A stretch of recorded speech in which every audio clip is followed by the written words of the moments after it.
ክቡራንና ክቡራት ውድና የተከበራችሁ ተመልካቾቻችን ከቡና ሰዓታችን ላይ እንገኛለን። እንግዲህ ዛሬ ደግሞ ለየት ያለች እንግዳ በቡና ሰዓታችን ይዘንላችሁ መተናል። ጥሩ ቆይታ እናደርጋለን። አብራችሁን ቆዩ። ሶባህ አሰላሙ አለይኩም። ወአለይኩም ሰላም ወራህመቱላህ። እንኳን ደህና መጣሽልን። እንኳን ደህና ቆያችሁኝ። ማሻአላህ ያው ቡና አለን፣ ቡና እንጠጣለን። ከዛ ደግሞ ካንቺ ጋር ኢንሻአላህ ጥሩ ቆይታ እናደርጋለን። ፈቃደኛ ሆነሽ ጊዜሽን መስዋዕት አድርገሽ ክላስ ሁሉ ትተሽ ስለመጣሽ ከልብ አድርገን እናመሰግናለን። በጣም አመሰግናለሁ ስለጠራችሁኝ። መርሐባሽ። ቡናችን ላይ ይመረቃል።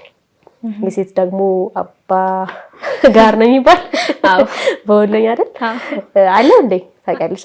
ሴት ለሴት ቢሆንም ችግር የለም ዱዓ ይደረጋል። አዎ መርሐባ። ስለዚህ ዱዓ ታደርጊያለሽ ማለት ነው። የቡና ቁርስ ያዥ። መርሐባሽ።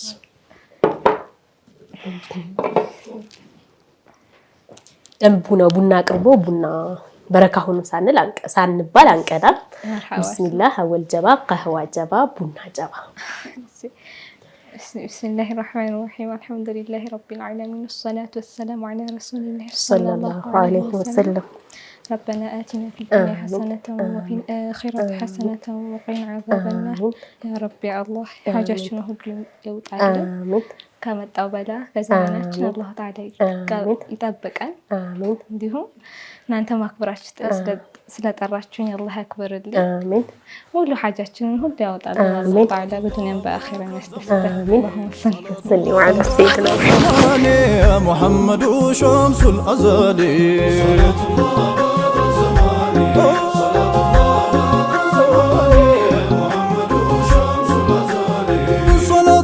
بدر الزمان صلاة الله بدر الزمان محمد شمس الأزادي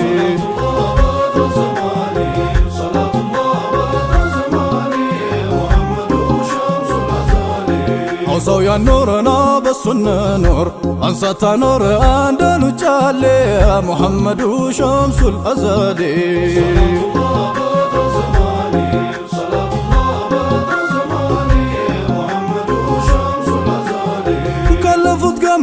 فكرو سيقاقم قديسوش قم قديس نهولي محمد شمس الأزادي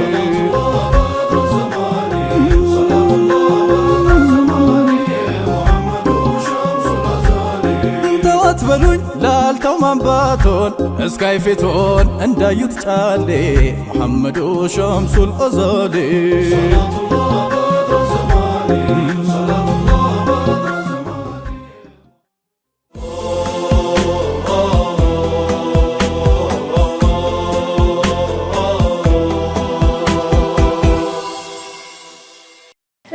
መርሐባ።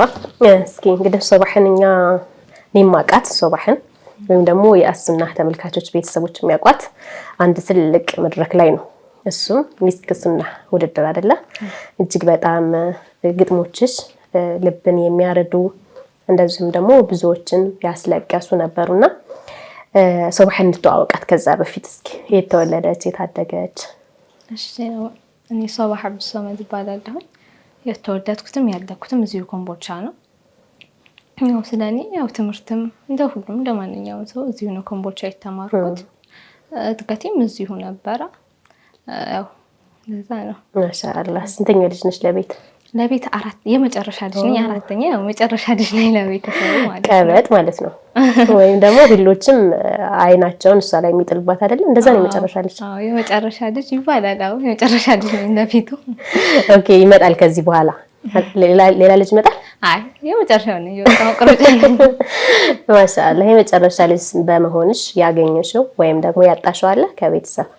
አይ ብዙ ያገኘሁት ያለ እንደሆነ ይሰማኛል። ምክንያቱም ታላላቆች አሉኝ። ሁለት ታላቅ ወንድምና አንድ ታላቅ እህት አለችኝና ያው እነሱ ብዙ ነገር ያስተምሩኛል ከህፃንነቴ። እነሱ በቃ እነሱን ነው ሞዴል አድርጌ የሚይዘው በሁሉም ነገር፣ በትምህርቱም፣ በቂራቱ፣ በመድረሳ።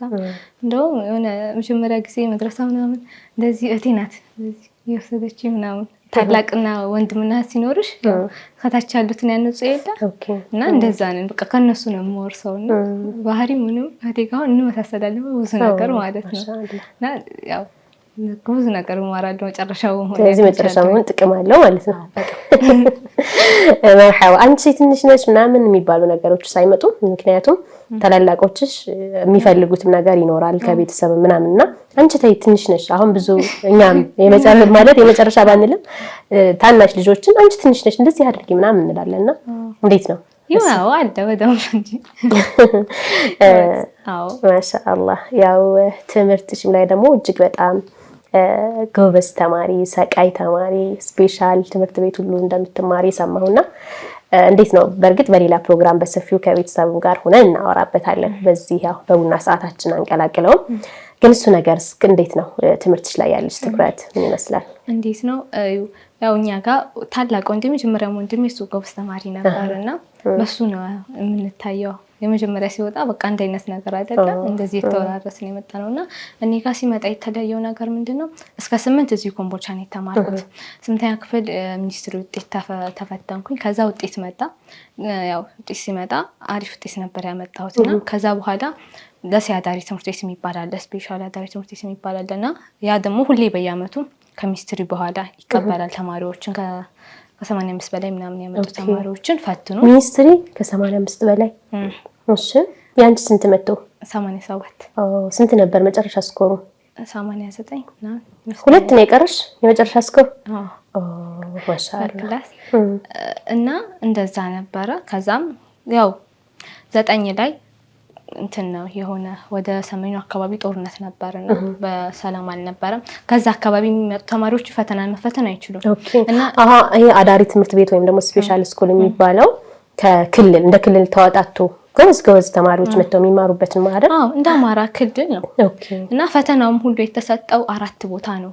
ባህር ዳር፣ ደብረ ታቦር፣ ወደ ሰሜን ሸዋ፣ ደሴ ለእናንተ ለስፔሻሎቹ በጣም ብዙ ተማሪ ነው። በአንድ ቀን በተመሳሳይ ሰዓት ተመሳሳይ ፈተና ነው የተፈተነው እና አንድ አመቱን ሉዝ አደረግን ማለት ነው።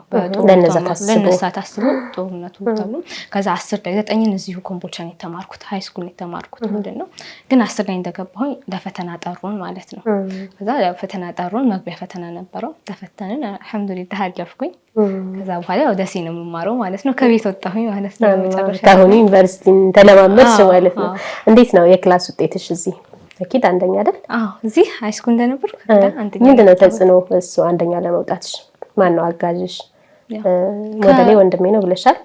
ግን የወንድማችሁ ጉብዝና የወንድማችሁ አንደኛ መውጣት ላንቺ ላይ እንዴት ተጽዕኖ አሳደረ? እንዴት ተጽዕኖ በቃ ሁሉም አሁን እቤት በቃ አንደኛ እንድንወጣ ነው። በቃ ኖርማል ነገር የተለመደ ነገር እንዲሆን አድርጓል ማለት እሱ ወደ ይወጣልና በሱ ነው የምንታየው። ስለዚህ ሁላችንም አጥኒ ምናምን እኔ አሁን ቤተሰብ ምናምን አጥኒ እንደዚህ አድርጊ ምናምን ብሎኛ ያውቁም ከህፃንነት ጀምሮ ብሎኛ ያውቁም። እንደውም ህፃኑኝ ይበልጥ ማጠና ይመስለኛል። እንደውም አሁን ቀንስ ይሆን እያልኩ ነው በራሴ ግን ማለት ነው። በጣም እንትኑ ነበር ሁሉ ከላይ ሳይ ታላላቆቼንም ሳይ በዛ እንደዛ ስለሆኑ በራሴ ነው ማነበው ምናምን እንደዚህ አድርጌ አንባልም ማለት ነው።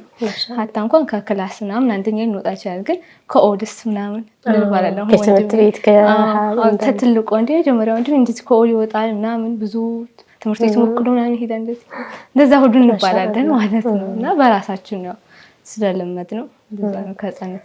ይሄ ነገር ሰፋ ሳይል አይቀርም። ስለዚህ ለቀጣይ ለሌላ ፕሮግራም እናቆየውና ኢንሻአላህ በሌላ ጊዜ እንመለስበታለን።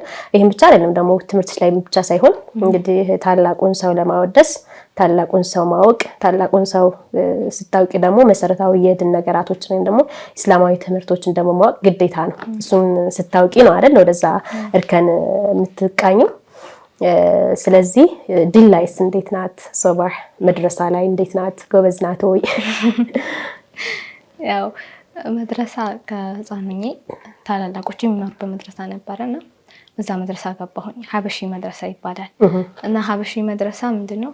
የሴቶች መድረሳ ነው። ኡስታዛ ሮዚና ትባላለች ያስተማረች ነው። ኡስታዛ ሀቢባ ይባላል። በጣም ነው የማመሰግነው ወላሂ። እነሱ ያው ከህፃንነት ጀምሮ በደንብ መሰረት እንዲይዝ በደንብ አድርገው ሰርተውኛል ነው የምለውና እዛ መድረሳ ነው የተማርኩት እና ከህፃንነትም ጀምሬ ገባሁኝ። እዛ መድረሳ ብዙ የዲን እውቀቶችን ተማርኩኝ። መድረሳ ስገቢ ደግሞ ብዙ ሰው አለ አብረሽ ትቀሪያለሽ፣ ብዙ ነገር ታውቂያለሽ ይመስለኛል። ቁርአንም ሼክ ጋር ነው የቀራሁት። ማሻአላህ ብዙ እውቀት እዛ ድረስ እስከዚህ ኮምቦልቻ እስከነበርኩበት ድረስ ሀበሺ መድረሳ ነበር በዋናነት የምቀራው። እህቴም እንደዚሁ ትቀራ ነበር። እህቴም ሌላ መድረሳ ገባች ከዛ በኋላ ምናምን አንድ አይነት የተለያየ መድረሳ ነበር። ከሆነ ጊዜ በኋላ መማር ጀመርን። ከዛ በኋላ የሆነ ነገር ሲኖር አዲስ ነገር ሲሆን እነሱ መድረሳ ይሄዳለሁ እኔ ማለት ነው። እሷም እኛ መድረሳ ትመጣለች። ፉርቃን ይባላል አሁን ፉርቃን መድረሳ አለ ኡስታዝ አቡበከር የሚያስተምሩበት እና እዛም ቀርቻለሁ እሳቸው ጋር ማሻአላህ። ሐፊዝ ማለት ነው። ሐፊዝ አቡበከር ሐፊዝ ሳይሆን ሌላ ኡስታዝ አቡበከር ይባላሉ። ሌላ አሉ እሳቸውን ጋር ሆነ ለምሳሌ ተጅዊድም ምናምን ሲያቀርቡ እሳቸው ጋር የመቅራት እድል አግኝቼ ነበር የሆነ ሰዓት ላይ። ብቻ የመድረሳ ህይወቴ እንደዚህ ነው። ማሻአላህ። ግጥም እንግዲህ ጸሐፊ ነች ገጣሚ ነች ለመባል ያው በኡስታዝ ሰይድ ተዳኝተሻል። ስንተኛ ነበር ሚስክ ላይ የወጣሽው? ሚስክ ላይ ያው እስከ ፋይናል ድረስ ደርሼ ነበር። መጨረሻ ላይ 4ኛ ነኝ እንደወጣሁ አይደለም። ለትንሽ ነው ያመለጥሽው ከሽልማት። 3ኛ 2 ልጆች ናቸው ዳብል የወጡት። ኦኬ። አዎ ተደረገ። እነሱ ቀጣይ እኔ ነኝ ያሉት። ማሻአላህ። ወደ ግጥም ውስጥ እንዴት አደላሽ? መች መግጠም ጀመርሽ?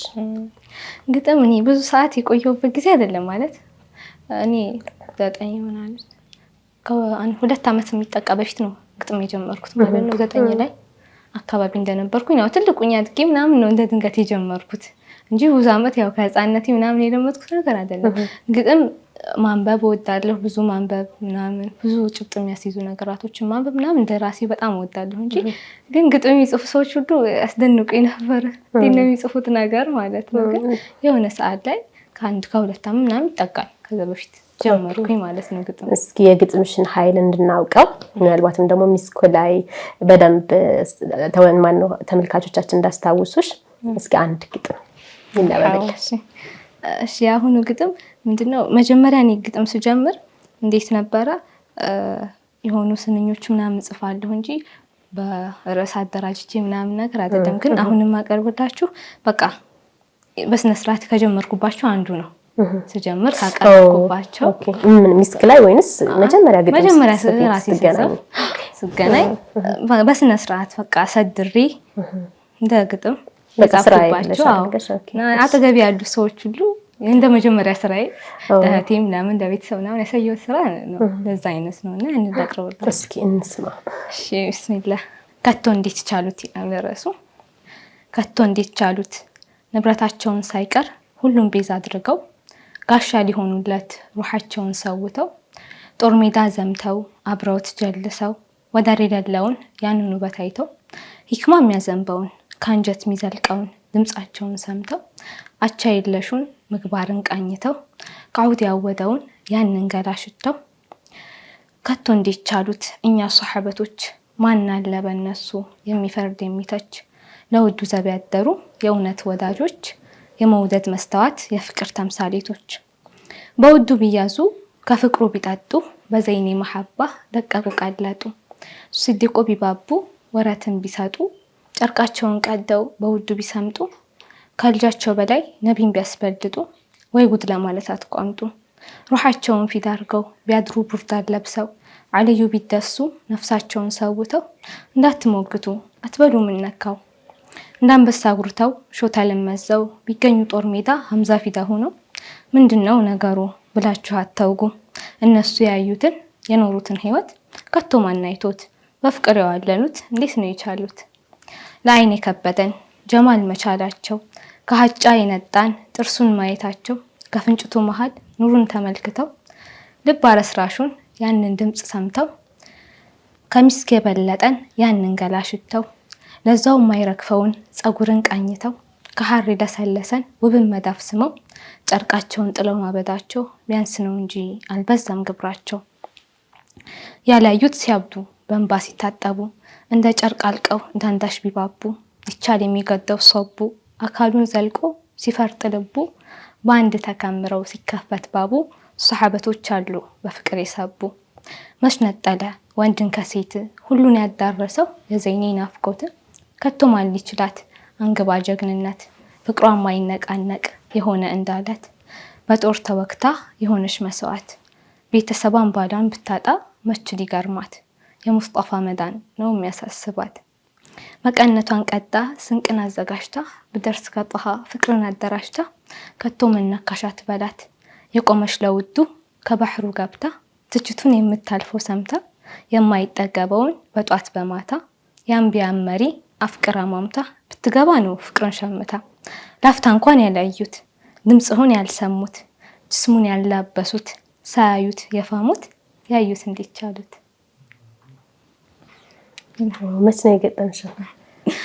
አይ ቆየ በጣም 2 ዓመት ነው ሆኗል። ይሄን አሁን እሱን ግጥም ሰምቶ ሰው አድማጭ ምን አይነት ሽዑር ወይም ደግሞ ምን አይነት ስሜት ልብ ውስጥ ሊፈጥር ይችላል? ምን አይነት መልእክት ያስተላልፋል? አሁን እሱ ግጥም ላንቺ ለኔ አስቤ ሰራሁት።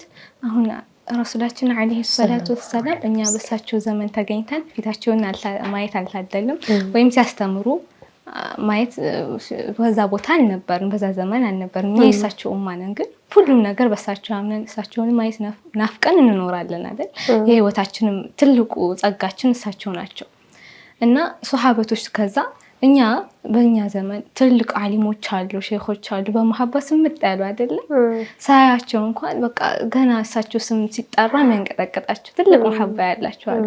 እነሱ ሳያቸው ነው ረሱላችን አለይሂ ሰላቱ ወሰለም በእሳቸው ዘመን ምናልባት በመናም ነው ሊያቸው ይችላል የታደሉት፣ ግን በእሳቸው ዘመን ሳይኖሩ ነው እንደዛ ያለቁት። ታዲያ ሰቡት በእሳቸው ዘመን የኖሩት ሱሐበቶች ምን ሊሆኑ ነው? እኛ ሳናይ በእሳቸው መሐባ እንደዚህ ከሆነ እሳቸውን ያዩት እንዴት ነው? በእነሱ አይፈረድም ማለት ነው። ምንም ቢሆን እንዴት አይተው ነው ቢያብዱም በቃ ያላቀው ትልቅ መሐባ ቢኖራቸው ረሱላችን አይተው ነው ከቦታቸው ተገኝተው ነው። በእኛ ዘመን ያሉት ብዙ ሰዎች በቃ ዓሊሞች ምናምን በረሱል መሐባ ጥልቅ ሲሉ ያለሁኝና እነሱ ከሆኑ ሱሐበቶችንስ እንዴት ነው የሚገምቷቸው? ሱሐበቶች እንዴት ሊሆኑ ነው? ከበቃ ከምንጩ የጠጡ እንትን እንዴት ምን ያክል ደረጃ ቢኖራቸው ነው ያን ህዝቡ እንዲያስብ ነውና ወደሳቸው መሐባ መጣራትን አስቤበት። አንድን ሴት እሷ ላይ ግጥምሽ ላይ ጠቅሰሻልና ያች አባቷንም ባሏንም ወንድሟንም ማታ ግን ስለ ሰይድ ብቻ የተጨነቀችና እሷ ሴት አንቺ ዘንድ ምን አይነት እንትን አላት? ምን አይነት ክብር፣ ምን አይነት ልቅና አላት? ትልቅ ተምሳሌቴ ሞዴሌ ሁሉ ነገር ያድርጌ ነው መሰላት። እሷን ባረገኝ ወይኔ እሷን ባረገኝ ምላት ናት። ምክንያቱም ረሱላህ ነው ለረሱላህ ሁሉ ነገር ሲዳርጋ ግን እንደዛው ሆና የጥንካሬዋ የሶብራ ረሱላህ ደና ከሆነ ችግር የለም ማለት ነው። እሷ ለኔ ትልቅ ቦታ አላት። ከኔ ለኔ ተምሳሌቴ እሷ እነሱ ናቸው። ትልቅ ሱሐበቶች የሴት ሱሐባዎች አሉ እንደዚህ ጠንካራ ይሆኑ በቃ በዲናቸው ማለት ከሴት የማይጠበቅ ትልቅ ጀግንነት የሚያሳዩ አሉ። ጦር ሜዳም ሄደው ይተዋጓሉ። ለረሱላችን አለይሂ ሰላቱ ወሰለም ደረታቸውን ፊዳ የሚያደርጉም እኮ አሉ። እና ያቺ ሴት ደግሞ ይከብዳል። እኔ አሁን በኔ ቤተሰብ ወንድሜ ባሪ ምናምን አንቺን እስኪ እሷ ቦታ ላይ አስቀምጠሽ ንገሪኝ። እኔ ምን ይመስለኛል? ምክንያቱም ረሱላህን ባይ ከሁሉም ማስበልጥ ምክንያቱም አልሷም አልፈርድባትም። ግን የሶብራ ሁላችንም ረሱላችን ወደድን የምንል ሰዎች በአፍ ሳይሆን በተግባር እሷን ተምሳሌት አድርገን ይበልጥ ለሴቶችም ደግሞ አሁን ላይ የምናየው ዘመን ላይ ያለ አይደል ብዙ ሰዎች ከሃይማኖት ከዲን አልእስላም እየወጡ ነው። ግን እሷን ተምሳሌት አድርጎ የያዘ ሰው ግን እስኪ እኔ እንዴት ነኝ? እኔስ ግን በዛ ቦታ ብሆን የምር እንደሷ እላለሁኝ ረሱላህ ደህና ይሁንልኝ ብቻ እላለሁኝ። እሱን ለሁላችንም ራሴን ጨምሮ ሁሌ የምንጠይቀው ነገር መሆን አለበት ብዬ አምናለሁ። ለዛ እኔ ትልቅ ቦታ አላት ያን። በተለይ ተዩ አባትንም ተዩ ወንድምንም ተዩ ባልንም ተዩ ልጅ ግን በምን የምትደራደሪበት አይደለም። ህይወትሽን ሁሉ አሳልፈሽ የሚሰጭለት ነውና ያን ሁሉ አልፋ ግን እሷ ስለ ሰይድ መጨነቋ ጥልቅ ስሜት አለው። ብቻ አላህ ይጨምርልሽ።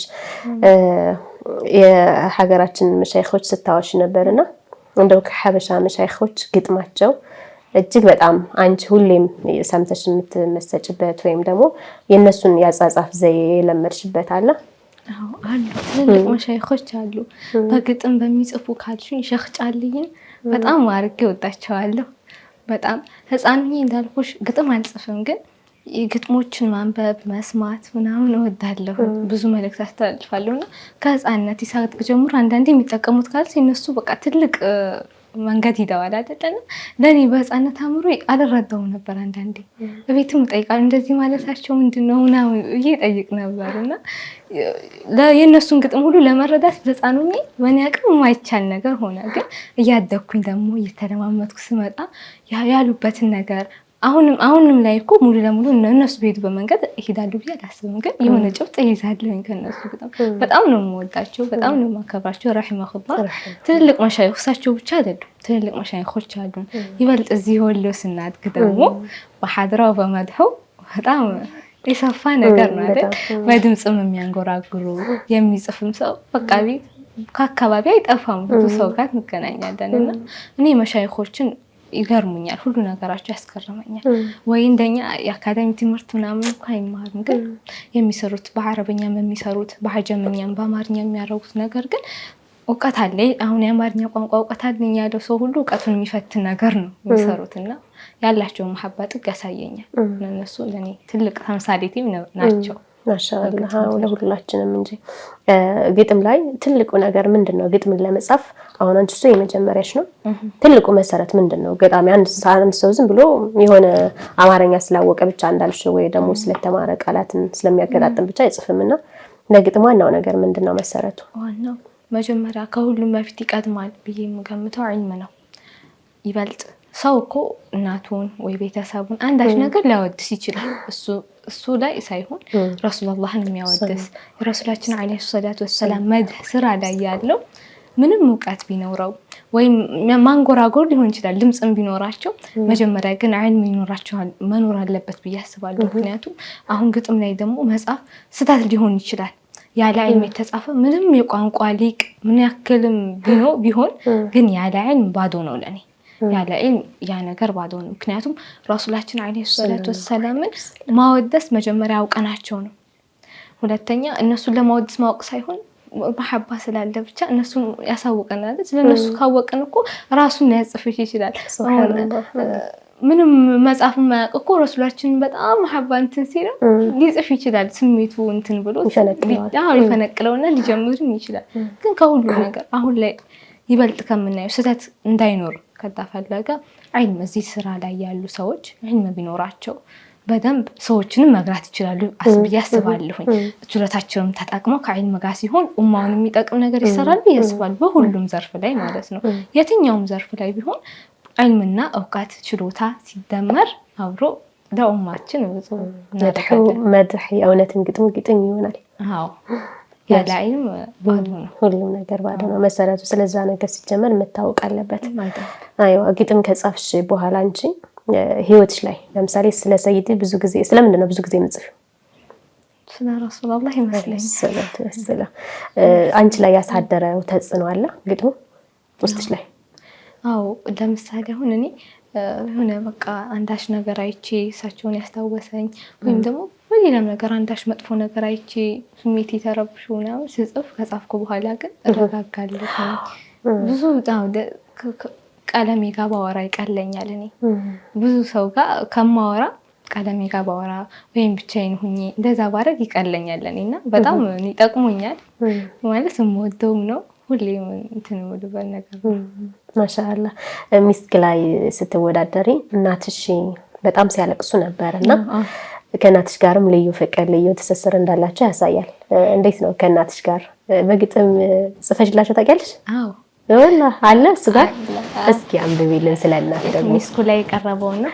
ሌላ አይለሽም? ሚስክ ላይ የቀረበ ማለት ነው። ከዛ በፊት ያለው ነበረኝ ግን አሁን እስኪ የሚስክን ደግመን እንስማ ስለ እናት። ማዘርም ይስሙ በዚህ በእኛ ፕሮግራም።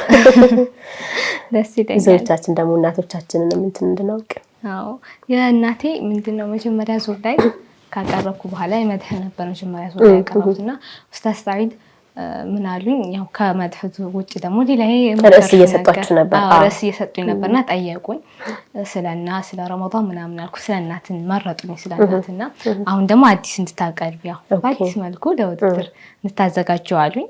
አዘጋጀሁኝ ማለት ነው። ግን ከዛ በፊት ያው ስለ እናቴ እንደዚህ ጽፌላት ራሴን አርጌ ልኬላት ነበር። ደስ እንደነበርኩ ልኬላት በጣም አልቅሳ ነበር ምናምን ደስ ይላል። ያው እሷም ዱዓዋን መቀበል ከቤትም ከእናቴም ከአባቴም ከሁሉም ተቀብያለሁ። አልሐምዱሊላህ። ታዳያለሽ? ለአባት አትጽፊም እንዴ?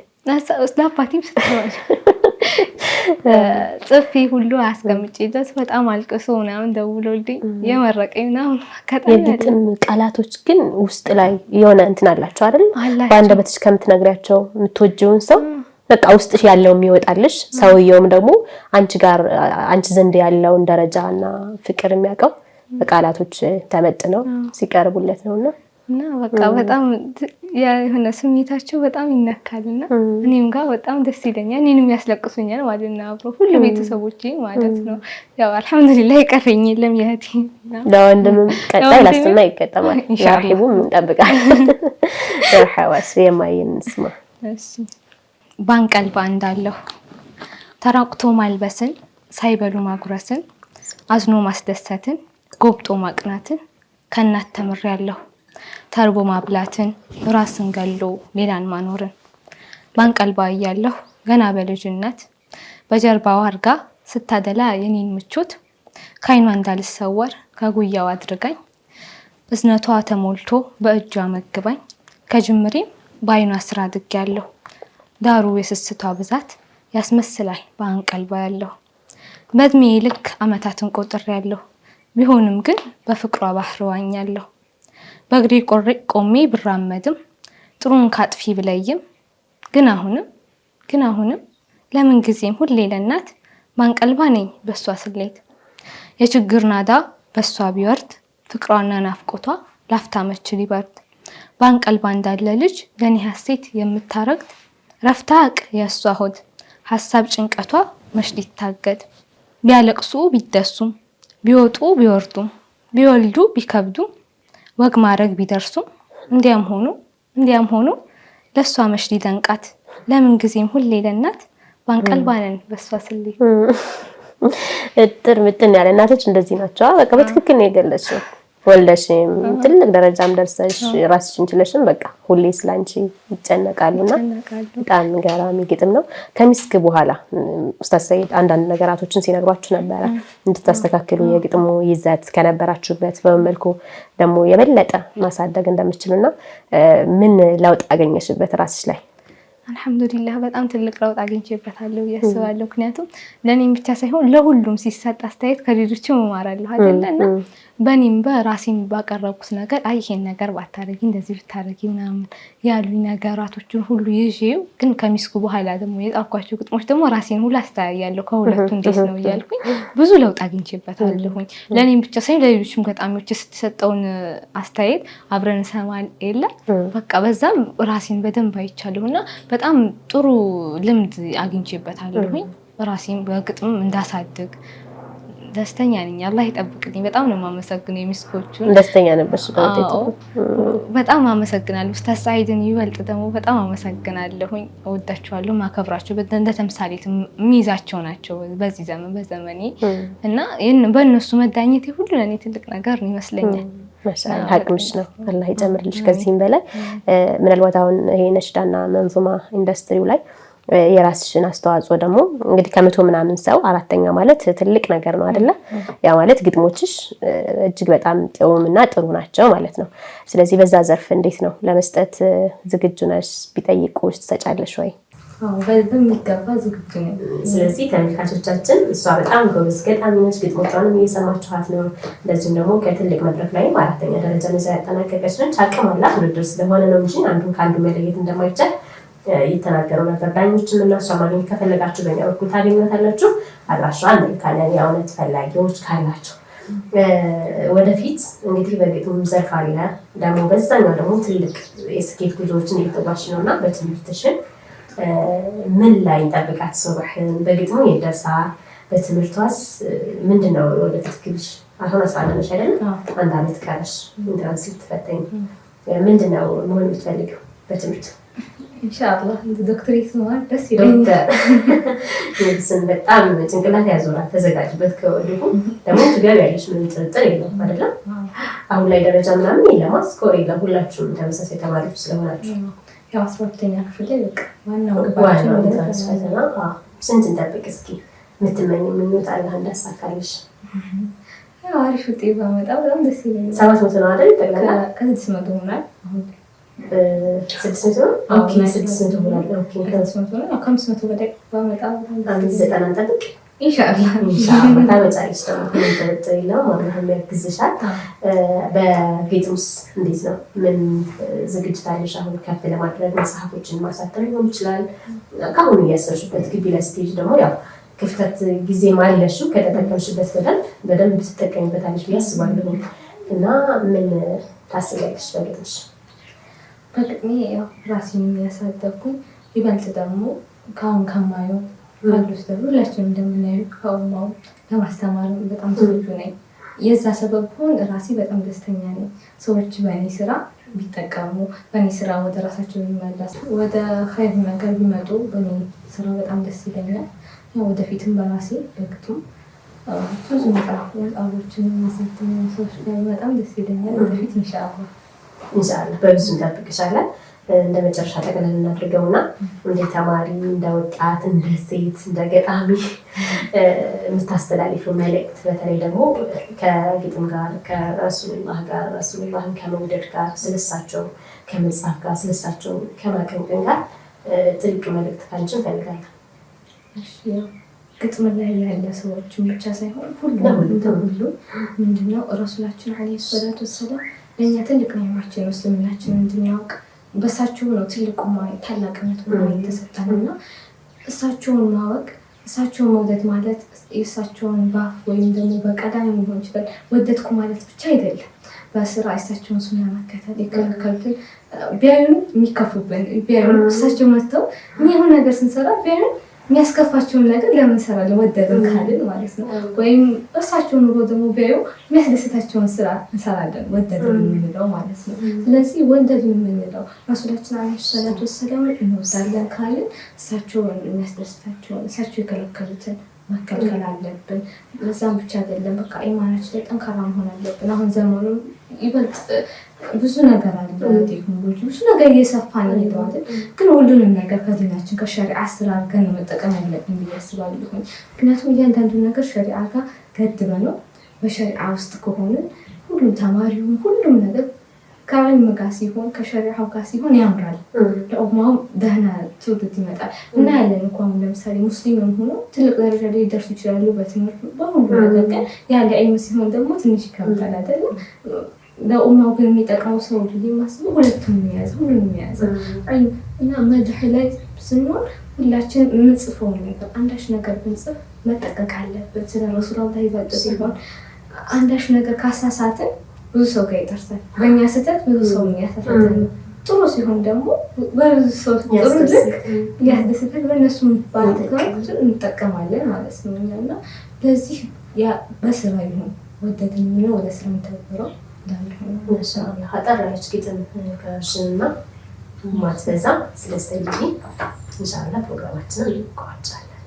ለፍርዱ ልትገዛይ መዝገቡን ልትገልጥ ላኛ ተሰይመህ ልትፈርድ ከቃጣ ይገለጥ መዝገቡ ደርደር መስካሪ ውሳኔ በኔ ላይ ከሆነ ልሁን ለፍርዱ አዳሪ። ግንስ ኮከብ አሳፋሪ ከጀንበር ደማቂ ጨለማን ገፋፊ የግንባሩ ሜዳ አብሬል ሁሉ አሳላቂ ልክ እንዳይን ቅጥ ልብ የሚሰነጥቅ ክፍት ክት ምስል የምሽት ንጉሷን የሚያስንቅ አልማዝ ያጠቆረ የጥርሱ ሰፈር ጥላሸታችን እንዳነጣው ከዘመናት ቀመር። ታዲያ ፈራጅ ፍርዱ ማን ላይ ሊሆን ማንን ሊያስበልጥ ሊያስቀድሚቱ በየትኛው አቅሙ እጁን በአፍቃሪ ይቀስር እንዴትስ ይቻላል የውበት ጎተራን አይቶ ለማፍቀር። ለፍርዱ ልገዛ ፈራጅ ነኝ የሚል ይምጣ አቅመኛ ነኝ የሚል ከዳኝነት የሚቆም ለዘላለም ታጣ። ማንም የለም በሰይዲ ምንድን ለማለት ነው? ሆልሱ ጋር እዚህ ጋር እንደ መጀመሪያ መጥቀስ የፈለኩት ምንድነው ረሱላችን አለይሂ ሰላቱ ወሰላም ብዙ አፍቃሪዎች አሉ። ከኛም በላይ ደግሞ ትልቅ መሸሆች ብዙ ሰዎች አሉ። ራሳቸው እንኳን ሰሃቦችን በጣም ያፈቅሯቸው ነበር።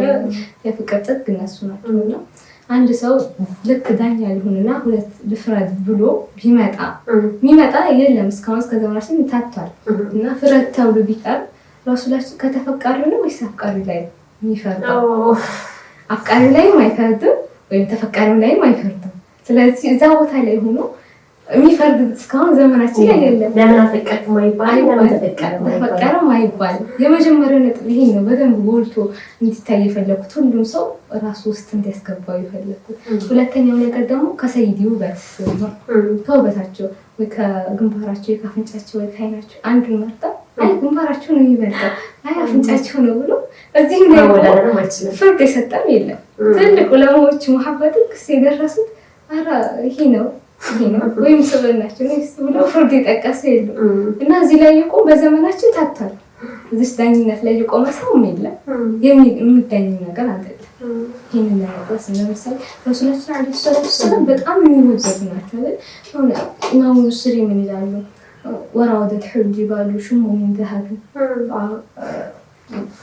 عرها عن نفسه أيام شمم ይላሉ። ትልልቅ ዛፎች ወይም ትልልቅ የደረሱ ዛፎች ደስታቸው ወርቅ ሊሆኑ ጠይቀዋቸዋል። ረሱላህ እንዲህ ብለው ትልቅና አሳያቸው። እንደዛ የሆኑት ነብይ ታዲያ በየትኛው ይፈረድ? አፍቃሪ ይፈረድ? ስለተፈቃሪ ተራራ እንኳን እዛ ወርቅ ሊሆን ካለ ሰው ጋር ሲመጣ እንዴት ነው? ምን ነው ያልከው? ማንም አይፈርድም። በቃ አንፈርድ። እንግዲህ ዳይሬክተሮች ሰዓት አየር ሰዓታችሁን ተጠቀማችሁ እያሉ ነው። በሌላ የእውነት ሐቂቀተን ኢንሻአላህ በሰፊ ፕሮግራም እንጠብቅሻለን። በደንብ ተዘጋጅተሽበት አንቺም በደንብ በግጥሙ በዚህም ደግሞ በዛኛው ደግሞ ኢንሻአላህ ብዙ ስኬታማ ሆነሽ መቀጠል እንገናኛለን ብለን እናስባለን። ወደ የተከበራችሁ ተመልካቾቻችን ያው ዳይሬክተሮቻችን ከጀርባ ሆነው በቃ የሰዓታቸው አልቋል ስለተባለ ከሶባህ ጋር የነበረን ቆይታ ይሄንን ይመስል ነበር። ቀሪ ፕሮግራሞቻችን ይቀጥላሉ። ምናልባት ሶባህን ማግኘት ከፈለጋችሁ እነዚህ ገራሚ ግጥሞቿን ይሄን ብቃቷን መጠቀም የምትፈልጉ ማዲሖች ካላችሁ በእኛ በኩል ኮንታክት አድርጉ። ስልካችን ከታች አለ። ሀሳብ አስተያየቶቻችሁን ለግሱን። በቡና ሰዓታችን የተለያዩ ፕሮግራሞቻችንን እንዲቀርቡላችሁ የምትፈልጉትን እንግዶች ሁልጊዜ እኛ ለመቀበል ዝግጁ ነን። በጥቆማችሁ መሰረት ደግሞ እንግዶችን እያቀረብንና እየጋበዝን ነው። ለአብሮነታችን እናመሰግናለን። ቀጣይ ፕሮግራሞቻችን ይቀጥላሉ። አብራችሁ